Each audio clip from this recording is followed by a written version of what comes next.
The massive alien ship appeared above Earth without warning.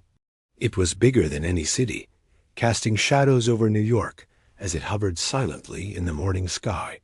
The ship looked like a giant crystal pyramid, its surface shifting between colors that human eyes had never seen before. Inside the United Nations building, world leaders gathered quickly. President James stood at the head of the table, his face calm but serious. General Roberts checked his tablet every few seconds, waiting for updates from military bases around the world. Ambassador Lisa from the European Union whispered to her assistant while scientists rushed in with their equipment. "They're not responding to any of our signals," Dr. Smith reported, adjusting his glasses nervously. He was the head of Earth's Space Communication Department. "We've tried radio waves, light signals, even mathematical patterns. Nothing." Then, without warning, every screen on Earth lit up at the same time. Phones, televisions, computer monitors, even digital billboards showed the same image. A tall figure appeared, covered in silver armor that seemed to flow like liquid. Its face was hidden behind a smooth helmet with no visible eyes or mouth. "Humans of Earth," the figure spoke, its voice echoing in every language at once. "We are the Galactic Council. For 10,000 years, we have watched civilizations rise and fall across the universe. We test each species to see if they are worthy of joining us." The room in the UN building fell silent. President James gripped the edge of the table. This was the moment humanity had wondered about for centuries. We were not alone, but this first. Contact was not what anyone had expected. The alien continued. "Many species have tried our test. The mighty titans of Andromeda lasted 3 days. The brilliant minds of the crystal world survived for 1 week. Most species fail within hours." General Roberts leaned forward. "What kind of test?" He muttered, though he knew the alien couldn't hear him. As if answering his question, the figure raised what looked like a hand. "The test is simple. We will release our combat drones on your planet. They will attack your cities, your people, your defenses. If you can survive for 30 Earth days, you pass. If you cannot, your species will be marked as unworthy, and we will leave you to develop alone for another 1,000 years. Gasps filled the room. Ambassador Lisa stood up. "This is insane. They can't just attack us." Dr. Smith was typing rapidly on his laptop. "According to our satellites, there are 12 more ships entering our solar system. They're positioning themselves around Earth." The alien's message continued. "You have 1 Earth hour to prepare. The test begins at noon your local time. Remember, humans, the universe is watching. Show us what your species can do." The screens went black. For a moment, nobody moved. Then President James turned to General Roberts. "Get me the defense ministers of every nation. Now." "Already on it, sir," Roberts replied, his fingers flying across his tablet. Dr. Smith raised his hand. "Sir, I have an idea. What if they're testing more than just our military strength? What if they want to see how we think?" "What do you mean?" President James asked. "Every species they mentioned, the Titans, the crystal worlds, they were known for specific strengths. Physical power, intelligence. But humans, we're different. We adapt. We find solutions nobody expects." Lisa nodded slowly. "He's right. We've survived ice ages, plagues, wars, disasters. Not because we're the strongest or the smartest, but because we're creative. We do the unexpected." President James looked at the clock. 55 minutes remained. "And let's give them something they've never seen before. Roberts, connect me to every military base. Smith, get your scientists working on analyzing that ship. Lisa, coordinate with world leaders. We're going to show these aliens why humans are different." As people rushed to their tasks, nobody noticed the small smile on Dr. Smith's face as he pulled out a device from his pocket. It was an old prototype from a canceled defense project, something the government had deemed too dangerous to use. But desperate times called for desperate measures, and humans had always been good at breaking the rules. Asterisk, the clock struck noon in New York City. People stood in the streets, looking up at the alien ship that hung like a storm cloud over their heads. Parents held their children close. Soldiers gripped their weapons. Everyone waited for the attack to begin, but nothing happened. 1 minute passed, then 2, then 5. In the UN Command Center, General Roberts frowned at his screens. All satellites. Report normal. No movement from the alien ships. Maybe they're using a different time zone? Suggested Ambassador Lisa. Dr. Smith shook his head, studying his equipment. No, wait. I'm detecting energy signatures. Oh no. Before he could finish, the air above every major city on Earth shimmered. Hundreds of silver spheres, each the size of a basketball, materialized out of thin air. They hung motionless for a heartbeat, then began to spin. Incoming, shouted a soldier from the Pentagon on the video call. The spheres shot downward like bullets. People screamed and ran for cover. But just before the spheres hit the ground, something unexpected happened. Every smartphone in New York City began to ring at once. Not with their normal ringtones, but with a single, piercing note that grew louder and louder. The sound wave hit the descending spheres like an invisible wall. The alien drones wobbled, spun out of control, and crashed harmlessly into buildings. Shattering like glass. In London, the same thing happened. Tokyo, Moscow, Delhi, every city under attack experienced the same phenomenon. The phones, tablets, and computers of billions of humans had somehow created a defensive shield of sound. General Roberts stared at his screen in disbelief. How is this possible?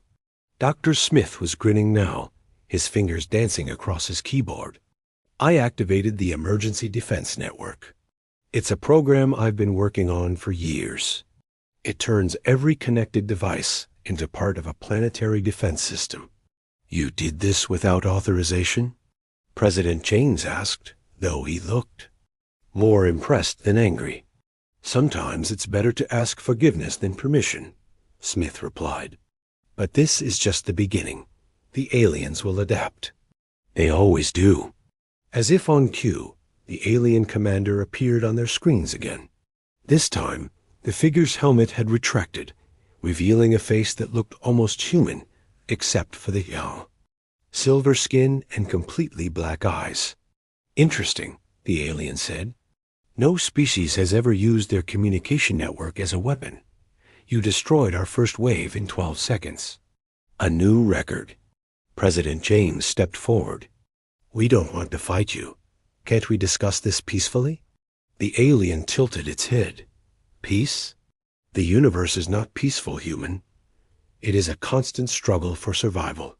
Only the strong deserve to join the Galactic Council. Your first defense was clever, but we have 12 more attack patterns. Let us see how creative you really are. The screen went dark again. General Roberts turned to his team. They're going to hit us with something different. We need options. A young captain named Tom raised his hand. Sir, I've been thinking. They said they've been watching us for 10,000 years, right? They must have studied our military tactics, our weapons, our defenses. But what about the things we've created in just the last few years? Go on, Roberts encouraged. Social. Media, memes, viral videos. The way information spreads instantly across our planet. What if we use that against them? Dr. Smith's eyes lit up. He's right. They're probably expecting missiles and bombs, not information warfare. President James nodded. Do it. Whatever crazy idea you have, do it. Within minutes, a video was uploaded to every social platform on Earth. It showed a simple animation of a human hand making a peace sign. with text in every language saying, "Humans choose friendship." The video was designed to be shared, liked, and spread, but hidden in the code of the video was something else.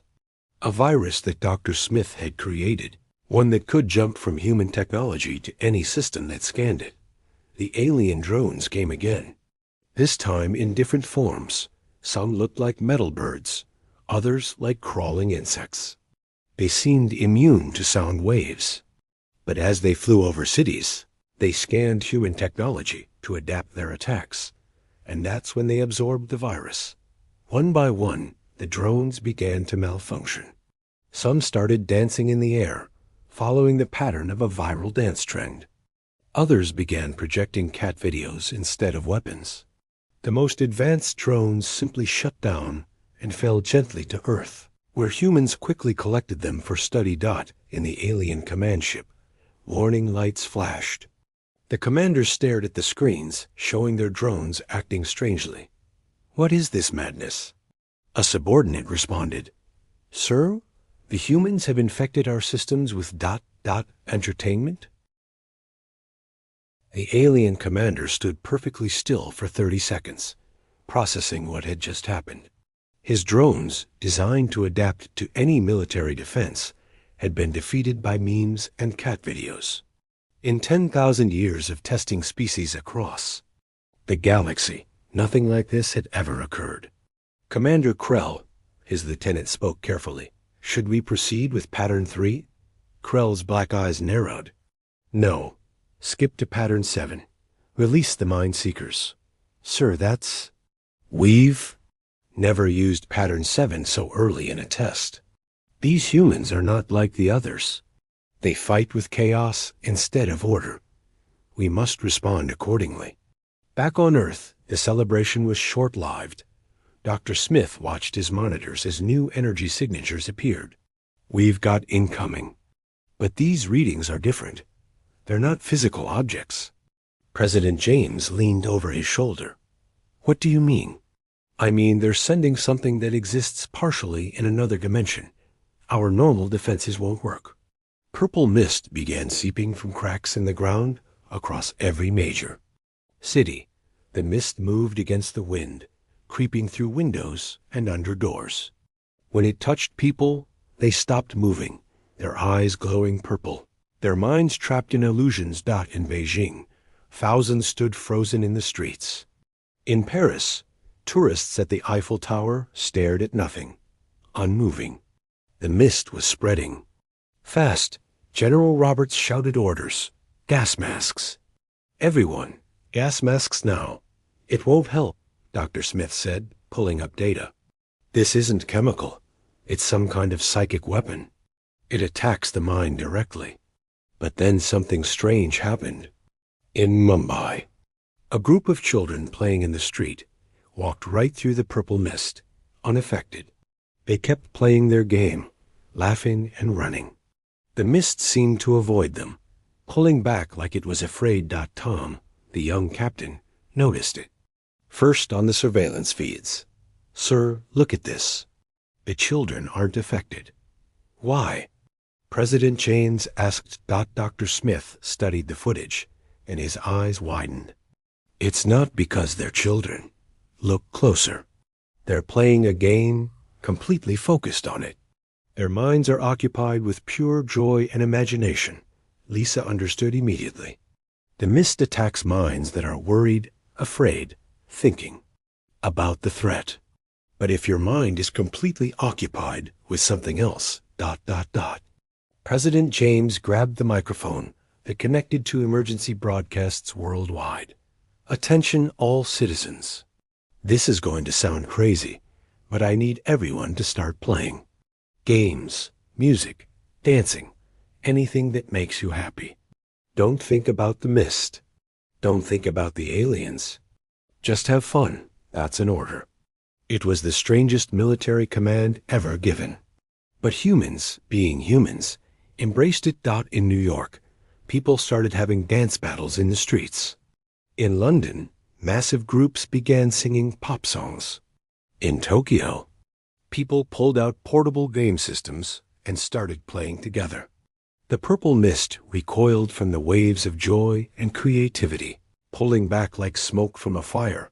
Musicians grabbed their instruments.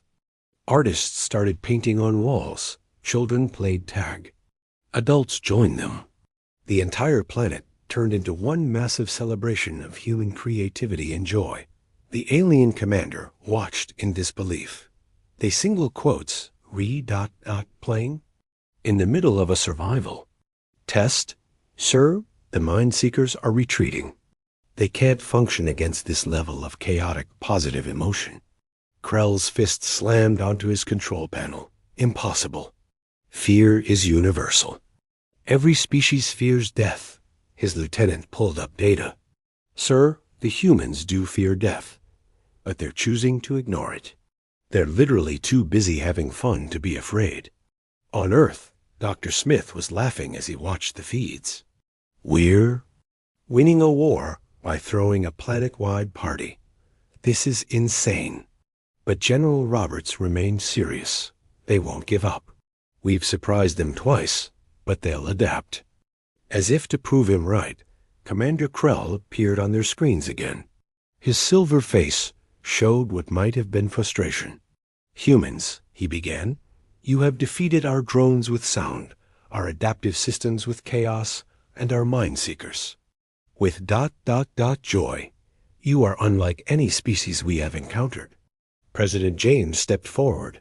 Then end this test. We've proven ourselves. No, Krell said firmly. You have proven you are unusual, but survival requires more than clever tricks. Prepare yourselves. In 1 hour, we will send our real forces. Not drones, not mist, but warriors. Let us see if your creativity can stand against true combat.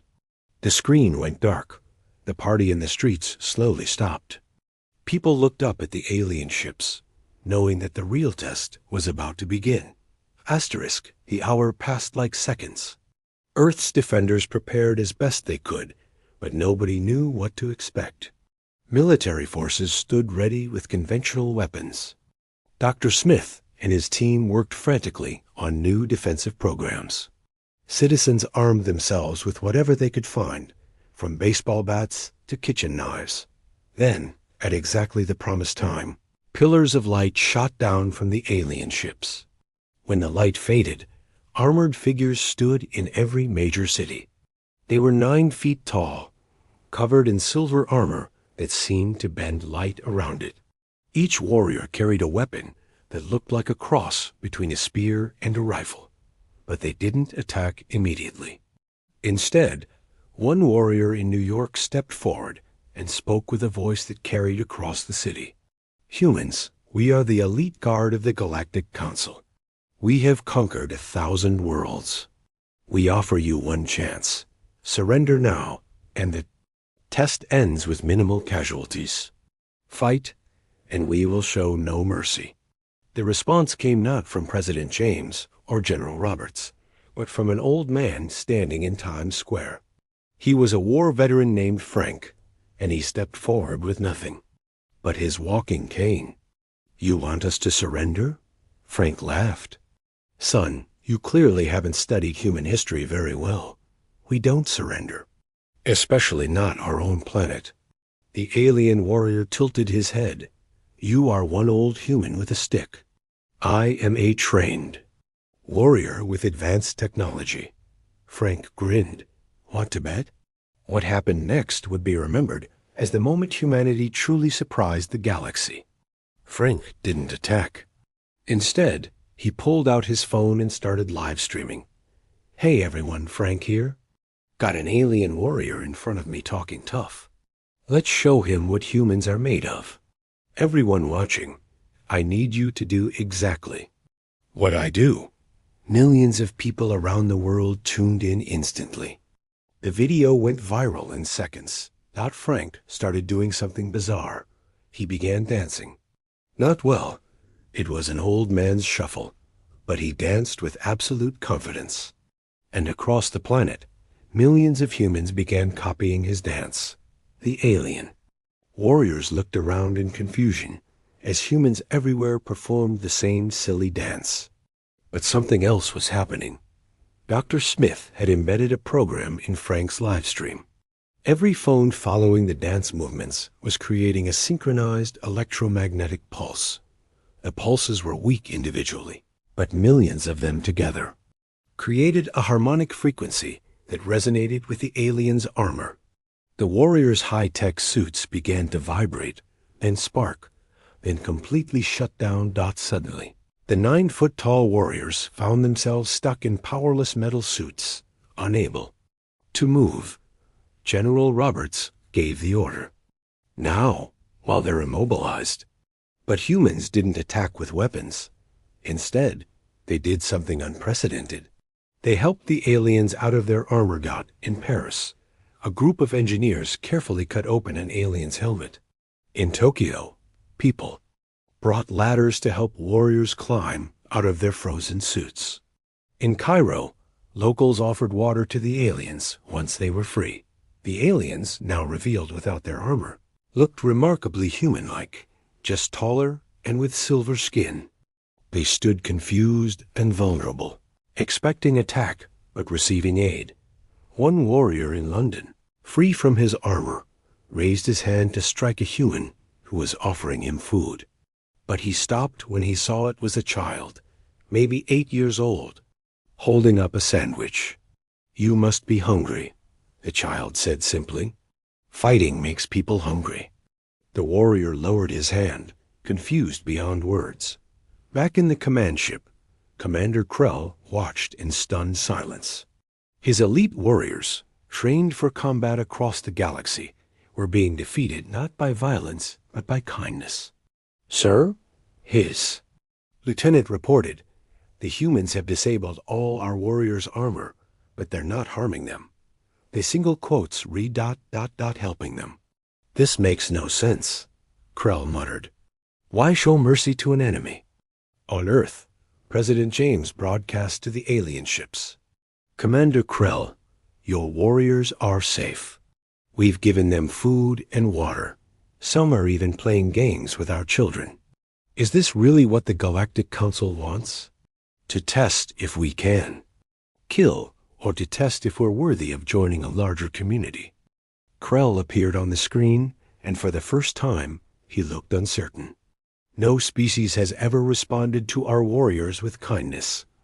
You were supposed to fight." "We did fight," President James replied. "We just fought in our own way, with creativity, joy, and compassion. If that makes us unworthy, then maybe we don't want to join your council." The commander was quiet for a long moment. Then he spoke words no species had ever heard during a HFY test. "Stand by, humans. I must consult with the full council." For 3 hours, the world waited. The alien warriors remained on Earth, but without their armor and weapons, they seemed almost lost. Many were sitting with humans, sharing meals, watching children play, experiencing something they'd never encountered. In their military lives, genuine friendness from an enemy. In Berlin, a warrior named Tor sat with a human family, trying pizza for the first time.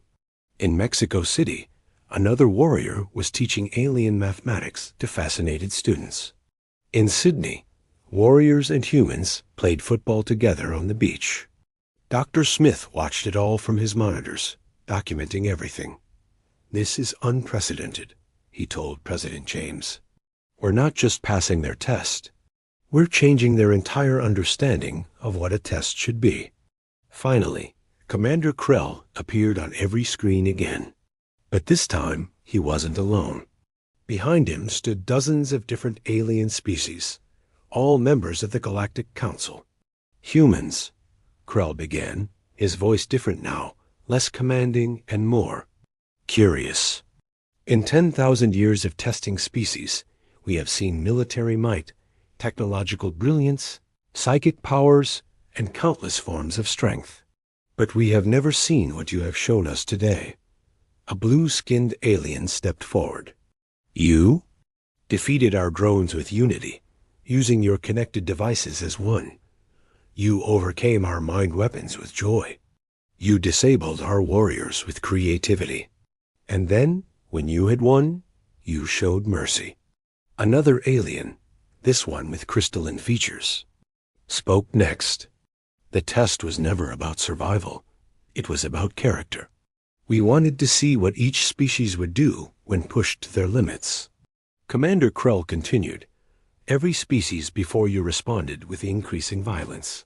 The Titans destroyed. Half their own planet trying to defeat us. The crystal worlds built weapons that killed millions of their own people. But you ... you threw a party. You danced.